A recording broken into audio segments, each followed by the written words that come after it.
to my very first ever video on my channel, Emmy's VIP Life.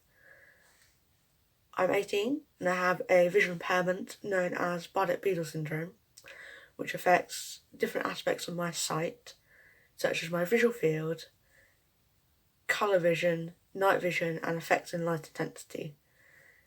I'm going to try and explain this as best I can in this video and explain other features of it, as well as equipment and braille and other things that can support it, as well as other topics that pique my interest.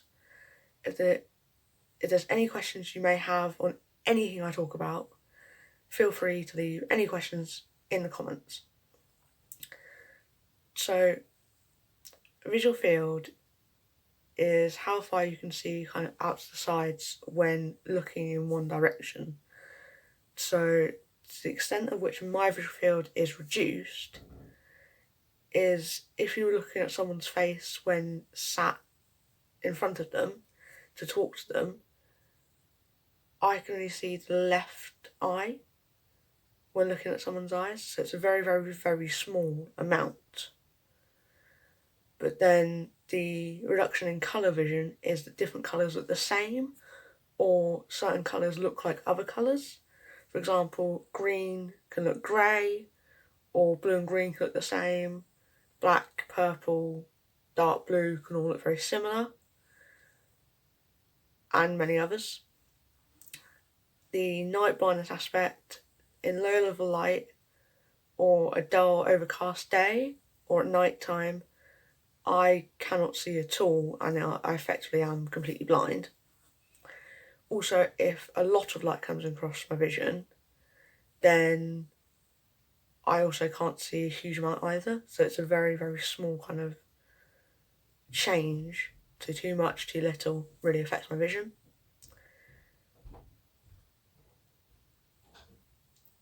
Also, my general day vision's pretty good, but because of my visual impairment, my font size has to be 18 Comic Sans, so quite a bigger font to the normal kind of font used for most things. And I can't read people's handwriting very well. I have to do all my work electronically, otherwise I really struggle to read it back. So the actual condition itself, Bardet-Biedl syndrome, is a rare genetic condition. So both my parents are both carriers of it, and my strain of it is BBS9. So that's what causes the vision impairment. The other aspects of this condition are other things such as polydactyly. I don't have that personally, but I know people who have it. Obesity and issues with weight gain are quite common with it. So I do have struggles to do with that. So I'll probably do a video in the future about myself with exercise and kind of the effect it has on me, my well-being, and also with that aspect. I've been learning Braille for quite a long time, since I was in year 7, so about 6 or 7 years now I've been doing Braille.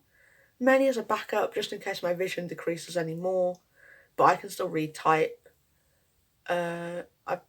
I've been to mainstream school rather than specialist school and done really, really well.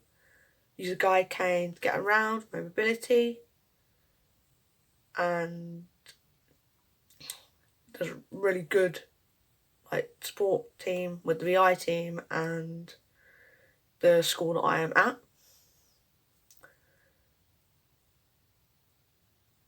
Also, I've done quite a lot of other kind of trips, which again I'll go into more detail with in a future video, with the Victor charity.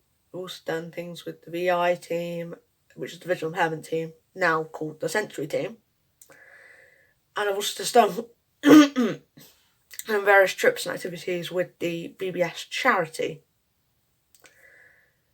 Again, another future video, I'll probably discuss this further, but I've also done lots of stuff to do with RDA, which is Riding for the Disabled.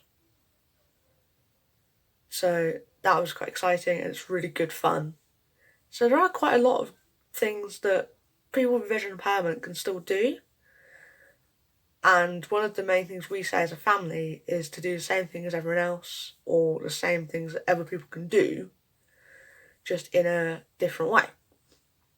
So the main aim of this video and YouTube series is to just explain my kind of experiences and my condition, and different things that can still be quite positive and you're still able to do despite having a visual impairment.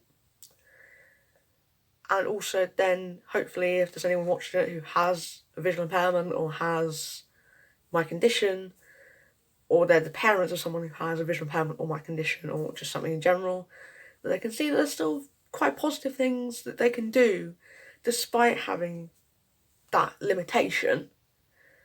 And hopefully it just makes them smile and makes them have like a bit more like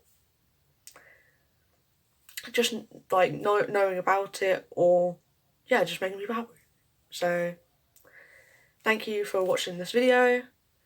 If you liked this discussion, as I said, feel free to leave a question, like, subscribe, and I'll see you guys when I do the next one.